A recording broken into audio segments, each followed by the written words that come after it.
Namaskar and welcome to Indian Diplomacy, show on Doordarshan, India's national broadcaster about Indian foreign policy, India's international relations, India's major strategic partnerships with countries around the world, and how India is making the world a better place. Viewers, in this episode, we are taking up a grand theme of India's global rise in multiple dimensions across culture, economy, military and security and diplomacy. We see that India's footprint and voice has grown on the global stage in the Narendra Modi era. So we're going to be talking about these big transformative leap forward that India has taken, what are the reasons for it, and where is it heading as it continues its ascent. And to discuss this, let me introduce you to a very esteemed guest joining me today in the studio with me, Dr. Ram Madhav.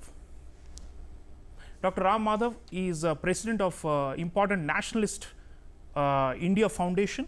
He is also a member of the national executive of the largest socio-cultural organization of India, the Rashtriya Swayamsevak Sangh. Ram Madhav ji, welcome to Indian Diplomacy. Thank you.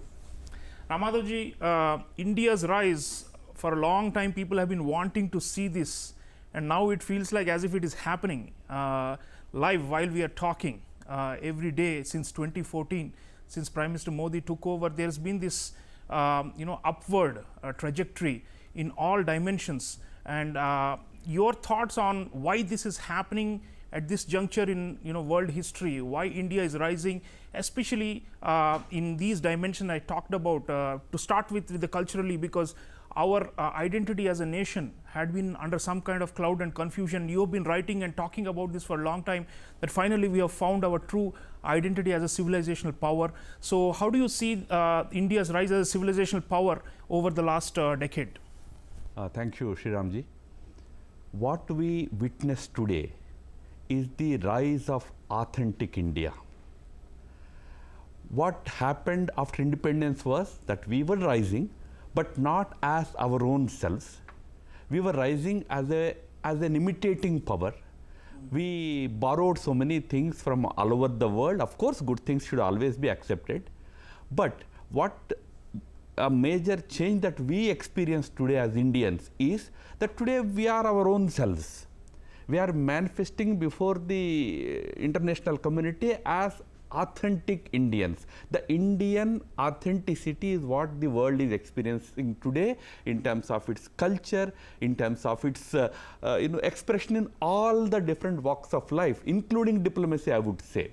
Today we have come to our own way of diplomacy, which we describe, our Prime Minister describes as strategic autonomy. We are no longer just imitating the others. You talked about cultural front.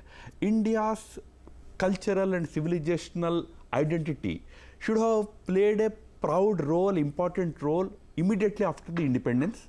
But unfortunately, since I used the word, we were imitating. Yeah. We were imitating certain external foreign ideas. So we thought that probably we should subdue our own cultural civilizational identity for the time being, and we should simply follow in the footsteps of other powers.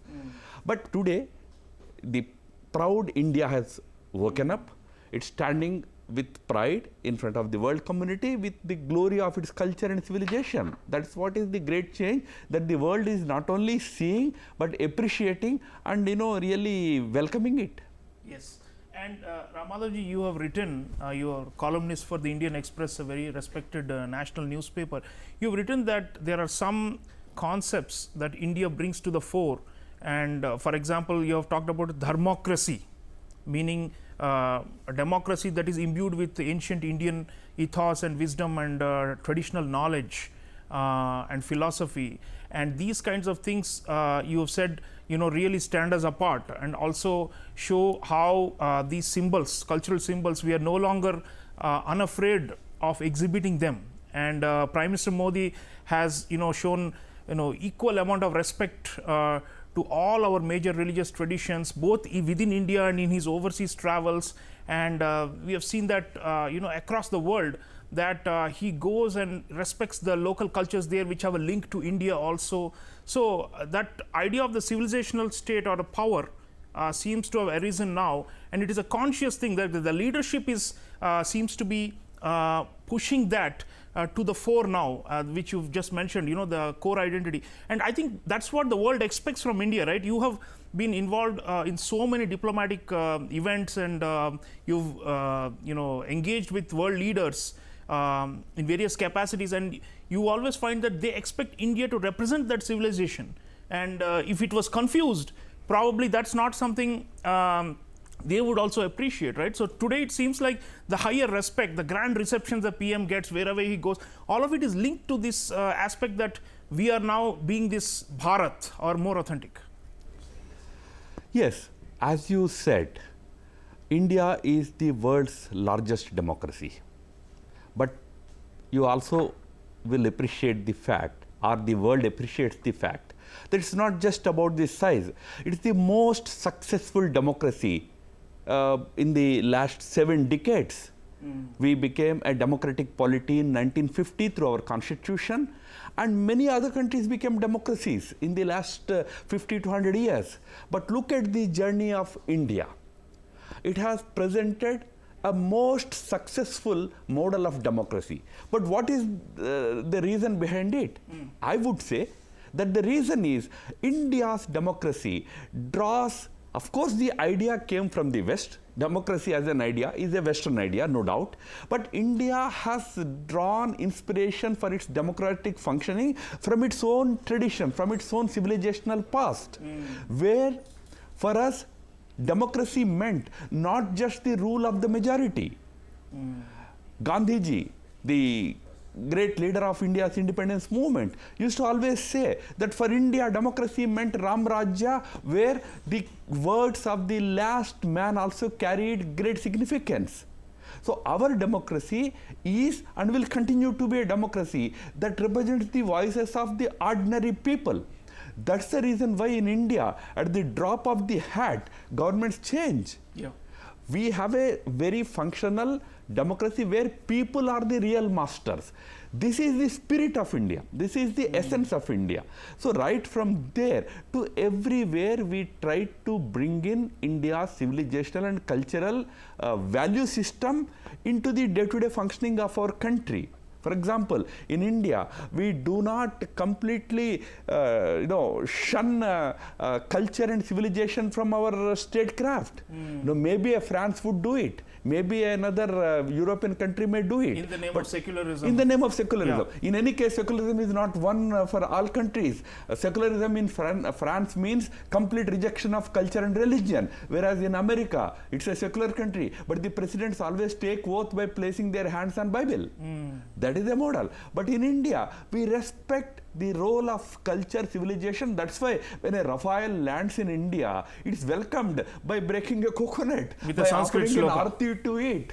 So here culture and civilizational value system is integral to our functioning. That's why this democracy can as well be described as dharmocracy.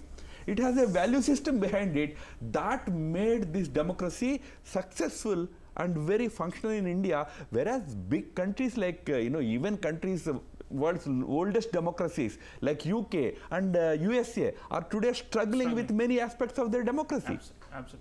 And viewers, Ramadhavji is talking about why India is unique and why that has actually raised its stature in the Committee of Nations.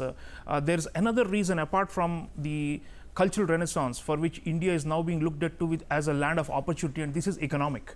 And obviously in the current international order, as the fastest growing major economy, there's a lot of hope and expectation around India as a place where the whole world can converge and come and actually make money and get return on investment.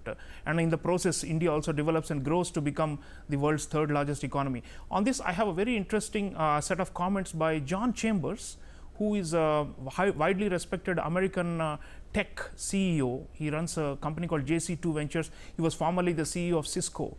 John Chambers, in the presence of Prime Minister Narendra Modi, talking about the India dream of high economic growth and why he is placing all his bets on India. Let's listen to him and return to the discussion. Many in America have a very positive view of India and the Prime Minister, but they really don't understand how far this country's come in the last decade. The country has moved from a very slow follower, where their government was very bureaucratic and very, very slow moving and rigid and not a dreamer, to the most innovative country in the world. It shows up in the economic results, where the country has moved from number 10 in the world to number 5, and as the Prime Minister said, in the next couple of years, number 3. However, I'm usually pretty good at getting market transitions and being accurate on connecting the dots for the future. India will become the number 1 economy in the world. And it will do so under the plans and programs the Prime Minister is putting in place. When you look at really leadership, leadership is made up of 3 component parts, in my opinion. It's your currency. It's first about your track record. And the track record of the Prime Minister in India over the last decade is an envy of the entire world, an example and a model for us to follow. Secondly, it's the ability to form relationships. This leader can form relationships with leaders around the world, with Democrats and Republicans. A little bit of Southern humor there. But also, he instills trust. And often when people come together and say, here's what we can do together in the future, it is all about trust. Do you trust me? Do you trust the other side that both of us will deliver? When people ask me that question, I have one simple answer. I would trust this leader with my life. So viewers, John Chambers saying, I will trust Prime Minister Narendra Modi with his life, and the whole, he is talking not just as an individual, but on behalf of Western capital. You know, big investors have been flocking to India. The record FDI inflows that have been coming in, now more than $85 billion a year, shows that there is a vote of confidence in favor of India. And Prime Minister, in his economic diplomacy, has also shown that there's so many transformative things happening at home that India has automatically become a lot more attractive. Coming back to Madhavji, Madhavji, the economic success is, goes without saying that this has been a big plus point, why the world is seeing India with so much expectation today. And I think there's something to be said about the last 9 years where we have been able to sell the India story a lot better than it was before. And of course, the grassroots structural transformations that have been happening, especially with infrastructure. Everybody anywhere in the world, and you meet so many world leaders yourself, everyone's talking about the infrastructural, complete metamorphosis that's happening in India. So your thoughts on this aspect of India's rise? And obviously, I think if you take a longer view, India was a major world economic power, but we lost it through colonial invasions and exploitation. But now finally, free India, sovereign India, and one which is shedding the old colonial vestiges, seems to be really making its mark on the global economy again. John Chambers is a good friend of India. Whatever he said is generally the sentiment that you find across the world today. The reason is that India is today rising not because of the strength of a handful of big companies.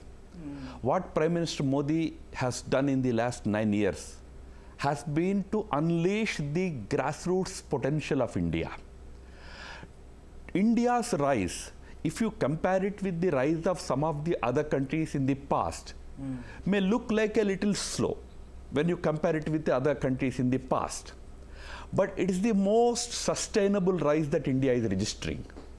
We are growing not with the strength of any handful of people, but on the strength of grassroots Indian grassroots power. That is the greatest strength, that is going to be the greatest strength of India's economy.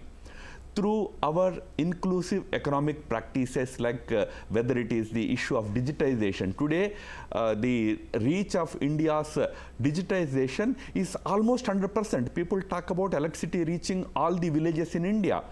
Together with electricity, even internet has reached almost 80-85% of India today. So the digital inclusion, that empowerment of the grassroots Indians has today given enormous strength to Indian economy, which is manifesting in this stable and steady growth. Today, it took a lot of time for us to reach the 10th position. To reach $1.9 trillion economy, it took us almost 60 years. But in just 10 years' time, we doubled the size of our economy. Today, we stand at $3.4 trillion economy, and we are the number 5th, aspiring to be number 3rd, and maybe, as Jan Chambers said, we will become number 1 one day. Yes. But the point is, how is it happening? Are we creating oligarchs in this country? No, it is the unleashing of the potential at the grassroots through Startup India campaigns, to innovative economic campaigns in this country, through digital inclusivity, many such programs. India is creating a large, strong economy, but remember, we are creating an economy which is going to be very sustainable. This growth will be sustained over decades now. Yes. I can compare it with the kind of growth that countries like Singapore registered for 20 years, 25 years, a sustained growth of 7%, 8%, 10%. That kind of growth India is registering. Remember, the 6%, 6.5% growth is at this juncture a very significant growth, but it is going to continue like this. It will go up, it will not go down in future, because it is based on very sound fundamentals right at the grassroots of our economy. Absolutely. So it's more broad-based and even-handed, and it's a bottom-up and middle-out, as they call it, not just a top-down kind of growth, which can be short-term and which can also lead to more inequalities and tensions. But viewers, it's not only the economic rise, but also an assertive India in strategic culture as well, that we have seen in the last decade. The way India stood up to its adversaries, the statecraft that has always existed in the India's DNA has emerged, and we are a lot more confident in dealing with them. Ramadhavji, you have mentioned you've written in your Indian Express columns and also in your books about the way we have been handling our main adversary, which is China, and a lot of people around the world are interested in knowing how will India stand up to China, and that is probably one of the parameters on which our rise is going to be judged. And you've talked about the bolder posturing we have done on the ground in terms of military, and also the more proactive diplomacy, which has taken us, which has given more confidence to the rest of the world that India is really emerging as a democratic superpower and a counterweight to China. So your thoughts on the military and the strategic dimensions of our rise, and what is it about our approach that is unique in the way countries have risen using military and strategic powers? We are not interested in wars, obviously, but deterrence and capabilities and net security provider to smaller countries. These are some of the things that stand out, in my view. Your thoughts on this, Ramadhav? So India's strategically significant role that India is playing today need not be limited to India's border conflicts, like conflict with China. That is one aspect of it. It's a smaller aspect when it comes to the larger geostrategic role that India is playing or intending to play in the world. As far as India and China border conflict is concerned, it has been an ongoing conflict for us. We have inherited it when the government came in 2014. We inherited a very difficult border situation. A very qualitative change that Prime Minister Modi introduced to the relationship was that while in the past, whenever we faced a challenge from China, we used to resort to proactive diplomacy. We used to send our diplomats to resolve the standoffs, resolve the crisis. But what Prime Minister Modi did was, together with proactive diplomacy, he also displayed a strong ground positioning. Today, we stand very firm on the ground also. So, proactive diplomacy together with strong ground posturing is what is yielding better results for India today. It's a new thing for even China. That's the reason why out of 8 standoffs in just 2 years' time, we could find a resolution in 5 places.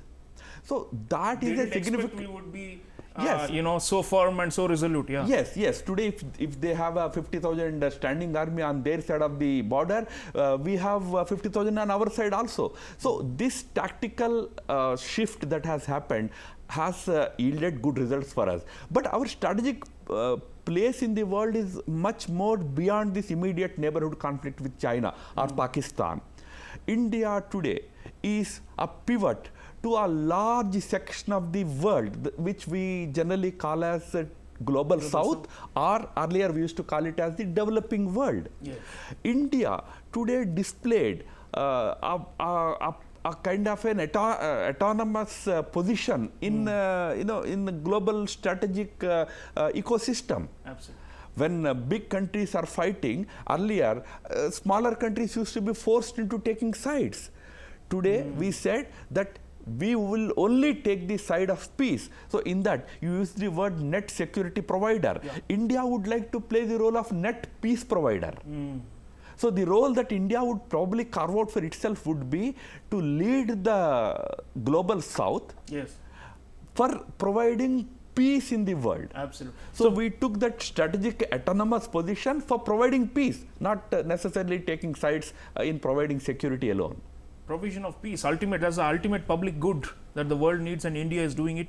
Viewers, on the question of global south, a very interesting small video clip of James Marape, the Prime Minister of the tiny Pacific island nation of Papua New Guinea, talking about India as a leader of the global south and what these small island nations expect from a leader like India. Let's hear him and continue the discussion. We need a big third voice to be active for the small island nations at G20, at G7. We appreciate your presence with us at FIBIC. You are the voice that can offer our issues at the highest as advanced economies discuss on matters relating to economy, commerce, trade, and geopolitics. We suffer as a result of big nations at play in terms of geopolitics and the power struggles out there. We ask you, using this moment where I am co-chairing, and I speak for my small brother and sister nations of the Pacific, whilst our land may be small and number may be small, our area and space in Pacific is big. The world uses it for trade, commerce, and movement. We are victims of global power play. We want you to be an advocate for us as you sit in those meetings. And I put to you, as the leader of the third realm, the third group, the third block of nations that must emerge. Those are the emerging nations, and we will rally behind your leadership at Global Forum. So viewers, the Prime Minister of Papua New Guinea talking about the high hopes and aspirations that small developing countries have about India, and this very much echoes what Ramadhaji was talking earlier about India positioning itself as an independent power center. And the Papua New Guinea leader was talking about a third force in the world, meaning obviously there's China and the US, but then India is emerging as a third force, and with the authentic leadership of the global south. Ramadhavji, there are many countries that pretend to be part of the global south. I mean, the G77 grouping, China has often associated itself with G77 and has tried to usurp the stature of being the leader of global south. But the point is, like we have been discussing, especially in last 9 years, there's so many transformative concrete things we have been doing for the global south on the ground, in Africa, in Latin America, in poorer parts of Asia, in our neighborhood, in West Asia, that people are seeing India as actually in a position to really support their rise and their growth. And I think it echoes the vision of Prime Minister Sabka Saath, Sabka Vikas, Sabka Vishwas. It is really on a global scale, isn't it? And you see that when you also interact with world leaders, how grateful they are to India. And this is not something we are bragging about. This is the reality. So your thoughts on our global south approach, our strategy, and the dividends that it is yielding? So firstly, we are living in a heteropolar world. People talk about multipolarity. Multipolarity essentially means multiple states emerging as poles. But when I say heteropolarity, it's about states and also non-state actors. Today, for example, big tech, multinational big tech corporations, whether it is a Facebook or it is semiconductor company, chip manufacturers like TSMC, they are also big powers. They have huge influence. We have terrorist groups who have influence. We have global NGOs which have influence. We are living in a very heteropolar world order today. In a heteropolar world order, smaller countries, especially countries in global south, which are largely developing countries, they face enormous pressure from all sides. Big powers put their pressure. Today, A new type of Cold War is unfolding between the Western powers and China. So this kind of Cold War situation, maybe smaller countries don't want it. They don't want to take sides. For them, they needed another country which can give them enough confidence to stand up. That role today India is able to play. So that is why I said we will be playing the role of net peace provider, which the global south wants for its future, for its development. Because remember, global south's challenges are different. Yeah. Global south's challenges are challenges like environment, climate change, challenges like supply chain disruptions, challenges like economy, food security. Yes. Now, fuel, the big conflict is not about them. The big conflict is about their economies, their trade, their control over territories. So today, smaller countries look up to another alternative which they can probably follow. Absolutely. That role India is willing to play. That's why you showed the clip of Papua New Guinea's Prime Minister. Many other countries in our own neighborhood and also in the vast global south want India to take lead. Just I will tell you one thing before we close.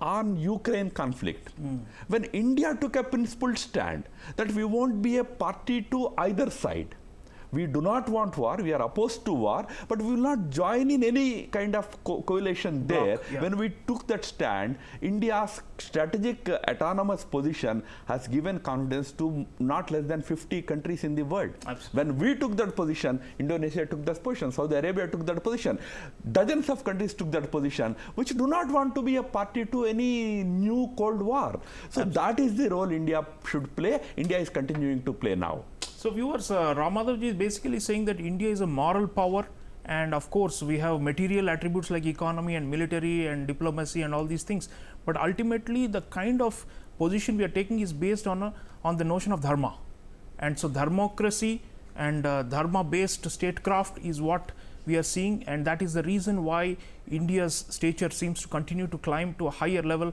The whole world sees us as Prime Minister says, a Vishwa Guru, or one that is teaching its precepts and also winning over more and more friends to its side. So this is the epic journey of India's rise, and I want to thank Ram Madhav ji for sharing his deep intellectual insights as always. Thank you, sir. Thank you so much. Thank you. And viewers, do think about all the dimensions of India's rise. What makes a country at a particular juncture in history to go to the top, and why is India on the trajectory? Please think deeper, and I'll see you again next time. Until then, take care.